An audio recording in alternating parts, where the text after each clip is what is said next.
and welcome to In Depth. I'm Teena Jha. In the words of former US President Abraham Lincoln, democracy is of the people, by the people, and for the people. The legitimacy of a democracy lies in the participation of its people. To help protect the ideals of democracy worldwide, the International Day of Democracy is observed every year on the 15th of September. The idea is to review the state of democracy in the world and uphold and promote democracy and its principles. In this context, India is the largest functioning democracy in the world today. It is also regarded as the beacon of democracy to the world. Today in Depth, let's revisit, at least in part, the evolution of democracy in India and other parts of the world and how successful it has been.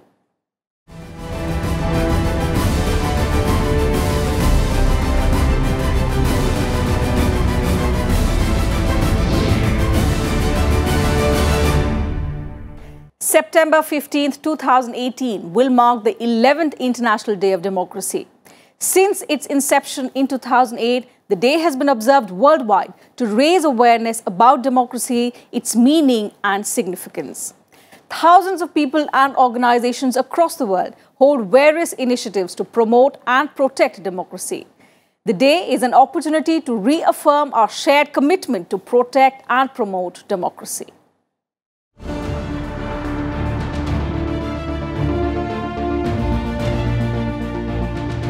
The International Day of Democracy is being observed by the United Nations for 11 years. Observed on 15 September every year, the purpose of the day is to review the state of democracy in the world as well as uphold and promote democracy and its principles. It was established through a resolution passed by the UN General Assembly on 8 November 2007, encouraging governments to strengthen and consolidate democracy. The preamble of the UN resolution affirmed that while democracies share common features, there is no single model of democracy and that it does not belong to any country or region. Democracy is a universal value based on the freely expressed will of people to determine their own political, economic, social and cultural systems and their full participation in all aspects of life. The International Day of Democracy was first observed on 15 September 2008. The year that marked the 20th anniversary of the first international conference of new or restored democracies, which gave people a chance to focus on promoting and consolidating democracy worldwide.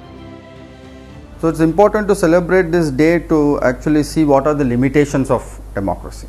What are the limitations of democracy historically and how democracy needs to be improvised continuously. So there have been demands for localization of democracy, local self-government, and as you saw that recent protest movements in 2010 onwards, whether it is Occupy Wall Street movement in the United States or Arab Spring in the Arab part of the world, crisis of Brexit, all this suggests that within democracy the kind of representation that exists in democracy is not sufficient, it's not able to sufficiently represent different kinds of voices in societies and nations. Therefore, it is important for us to globally today debate how to make democracy more representative so that the multiple voices, plural voices are heard more effectively. The United Nations describes democracy as a goal as much as a process. It says only with the full participation and support of the international community, national governing bodies, civil society and individuals can the ideal of democracy be made into a reality to be enjoyed by everyone, everywhere. The Universal Declaration of Human Rights lists values of freedom, respect for human rights, and the principle of holding periodic and genuine elections by universal suffrage as the essential elements of democracy. While democracy is also meant to provide the natural environment for the protection and effective realization of human rights. Democracy and human rights are closely linked, and UN covenants on these matters are brought to the fore on Democracy Day. Every year, the International Day of Democracy is marked by a theme. This year, the focus is on democracy under strain, solutions for a changing world. The United Nations says this year is an opportunity to look for ways to invigorate democracy and seek answers to the systemic challenges it faces. This would include tackling economic and political inequalities, making democracies more inclusive by bringing the young and the marginalized into the political system, and making democracies more innovative and responsive to emerging challenges such as migration and climate change. Further, this year also being the 70th anniversary of the Universal Declaration of Human Rights, Democracy Day is also an opportunity to reiterate the values of freedom and respect for human rights as the most vital components of a democracy. Bureau Report, Rajya Sabha TV. Ancient India had democratic republics dating back to even before the 6th century BC. Some historians say that people led a democratic way of living, although political democracy did not exist in its full form. Let's take a look at how democracy evolved since then.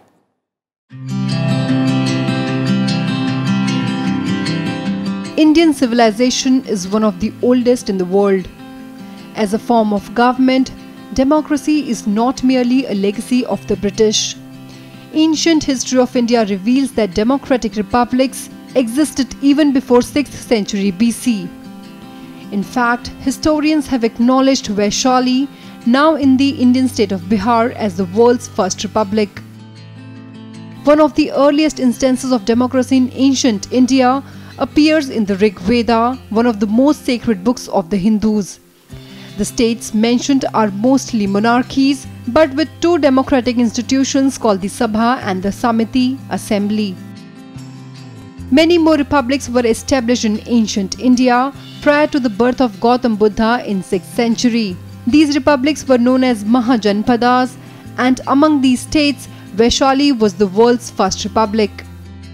The Lichavis were well-known republics of those times and were governed by 7,707 Rajas who were constitutional monarchs. Nearly 80,000 households constituted the republic that had a parliament parishad of 500 members with the president or Raja.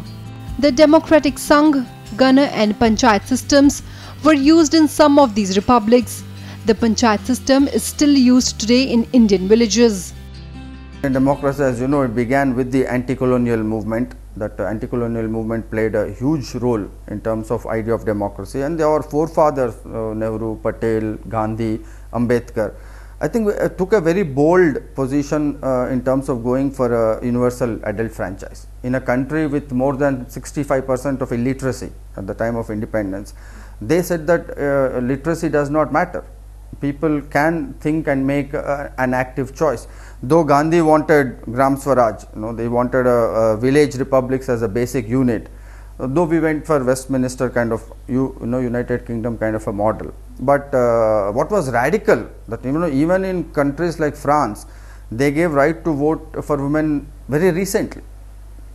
But in India was a country which went for voting for everyone across universal adult franchise. I think at that time during anti-colonial movement 1940s was a very radical move. And that I think has laid the foundation for Indian democracy. The spirit of democracy has thus always existed in India through the ages. Our present form of parliamentary democracy, however, is partly an inheritance from the British and partly the result of the genius and foresight of the founding fathers of our constitution. However, the British rule was also against democracy. It was the Government of India Act 1935 that laid the foundation of democratic rule in India. The Congress remained in power only for 2 years from 1935 to 1937. From 1940 to 1945, the British government was preoccupied with World War II. The efforts for giving political freedom to India started from 1946 till it became free in August 1947. The year 1947 saw the birth of a new India, a country that stood poised for a new beginning. Jawaharlal Nehru, the first Prime Minister of independent India, delivered his speech traced with destiny on the eve of India's independence towards midnight on 14th August 1947. The system of government set up by the British no doubt provided the basis for the system we now have in place. The Constitution of Free India accepted democracy as the basis of ruling the country. The new Constitution of 1950 made India a democratic country. Post that, India decided to have democratic political system. Even so, while democracy in India has survived and even flourished since independence, Our democracy has stood the test of times in the first 60 years of our independence. India's first years were marked with turbulent events, a massive exchange of population with Pakistan, the Indo-Pakistani War of 1947, and the integration of over 500 princely states to form a united nation. However, over the years, we have witnessed its evolution from a time when a single party, the Indian National Congress, dominated at both the centre and the states, to a multi-party democracy. Bureau Report, Rajya Sabha TV. Time for a short break on the program. We'll be right back.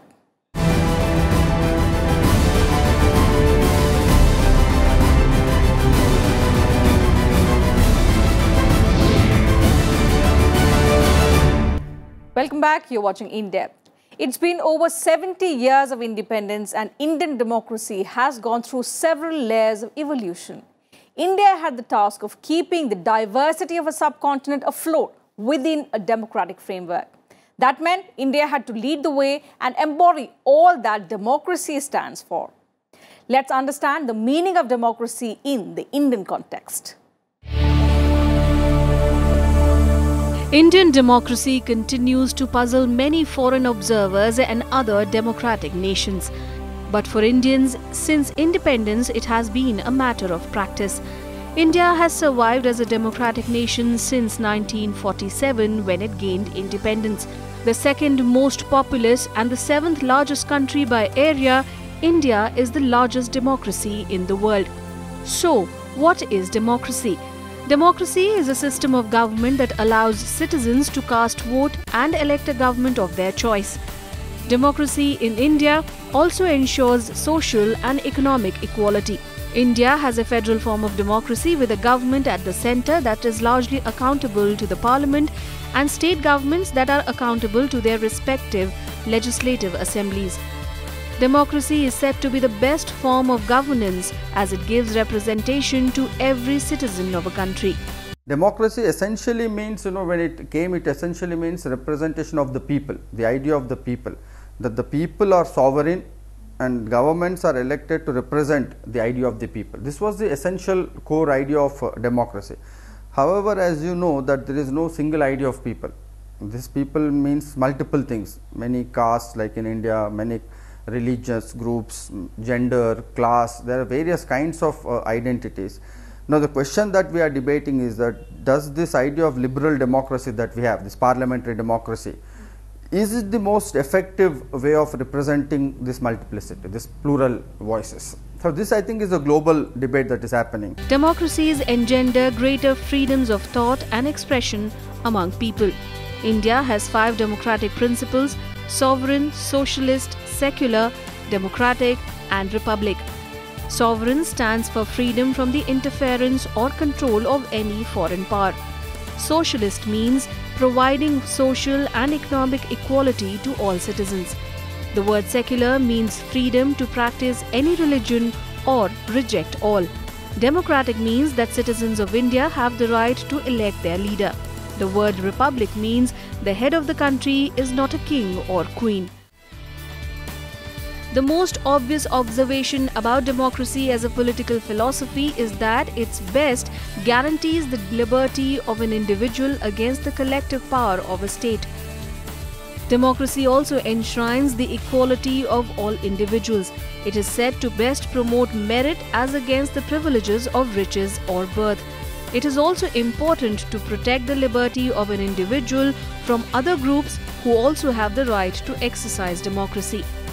Herein lies the necessity and the importance of the institutional apparatus of democracy. One of the most fascinating part of Indian democracy is that it could give the world the idea of lived diversity. European Commission, European Union, when it released its document, I had an opportunity to read it. It said the one country which lives diversity is India.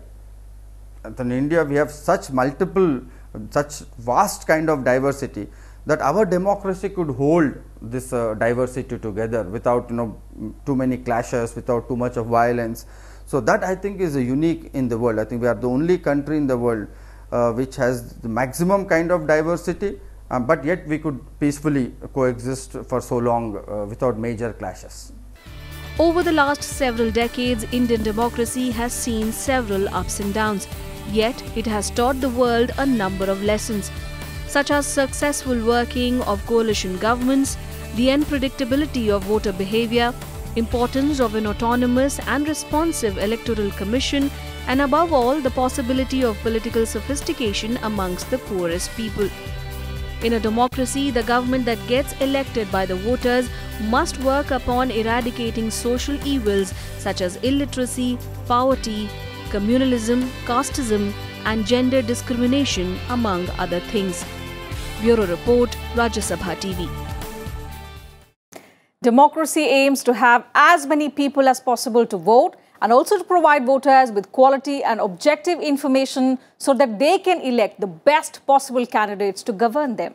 The objective of democracy all over the world remains the same, but it has been classified into different forms according to how entrenched democratic principles are in any country. We leave you with this report that looks at the strongest democracies of our world today. Thanks for watching. Democracy is a system of government where citizens exercise power by voting. In a direct democracy, citizens form a governing body and vote directly on each issue. In a representative democracy, they elect representatives from among themselves. In a constitutional democracy, the powers of the majority are exercised within the framework of a representative democracy, but the constitution limits the majority and protects the minority, usually through the enjoyment by all of certain individual rights. To some extent, it incrementally democracy succeeds in representing, but there are large chunks of people who stay outside democracy. Like in India, the question of tribals. Till recently, it was Dalits. So many groups, very marginalized groups, who have very little economic power, who have little ability to mobilize themselves into collectives, are being left out of democracies. So why is it so? Why is it that parliamentary forms of democracy is not able to represent the weakest of the lot? So in Indian context, for instance, Gandhi offered a very stringent critique of majority-based principle of democracy. Democratic nations have been further classified as full democracies or nations where civil liberties and basic political freedoms are respected and reinforced by democratic principles. Flawed democracies are nations where elections are fair and free and basic civil liberties are honored, but may have issues. These countries may have an underdeveloped political culture, low levels of participation in politics, and issues in functioning of governance. Hybrid regimes are nations where irregularities exist in elections regularly, preventing them from being fair and free. Authoritarian regimes are nations where political pluralism is extremely limited. These nations are often absolute monarchies or dictatorships. Today, there are 19 full democracy countries, that is 11.4% nations with 4.4% world population. 57 flawed democracy countries which form 34.1% of the total nations with 44.3% of world population. 39 hybrid regimes or 23.4% countries with 17.7% world population. 52 authoritarian regime countries, which is 31.1% of countries and 32.3% of world population. Democratic traditions are the strongest in Norway, followed by Iceland and Sweden. New Zealand comes fourth, followed by Denmark, Canada and Ireland. Switzerland, Finland and Australia round off the top 10 of full democracies. The United Kingdom is a parliamentary democracy. It is also a constitutional monarchy. Ministers govern in the name of the sovereign, who is the head of the state and the government, commander-in-chief of all the armed forces of the Crown, and the supreme governor of the established Church of England. The constitution is unwritten and relies on the combination of statutes, common law and convention. There is a possibility of Indian democracy becoming majoritarian. That if there is a mobilization on the basis of religious identity, if someone were to say that this country belongs to only a single religion, are there enough checks in democracy? For instance, idea of separation of powers, federalism, rule of law, constitutionalism, independence of judiciary. Are these sufficient checks against a majoritarian order emerging in a democracy? So, this is still an open debate. I am not sure whether there are enough checks, whether democracy internally has a mechanism to check a possibility of we becoming a majoritarian single kind of a nation, or that these checks would not in the end work. So, I think this is an open question we are debating, that how far democracy has an internal checks, that we sustain our own democracy in terms of maintaining this diversity. I think historically an open question. According to the Economist Intelligence Unit's Democracy Index, the US is now a flawed democracy because of low public confidence in the government. Sub-Saharan Africa is beating Eastern Europe when it comes to political participation, but is still on the back foot in terms of putting in place formal democracy. Mauritius tops the regional list and is also the only country in the region to be considered a full democracy. Bureau Report, Rajya Sabha TV.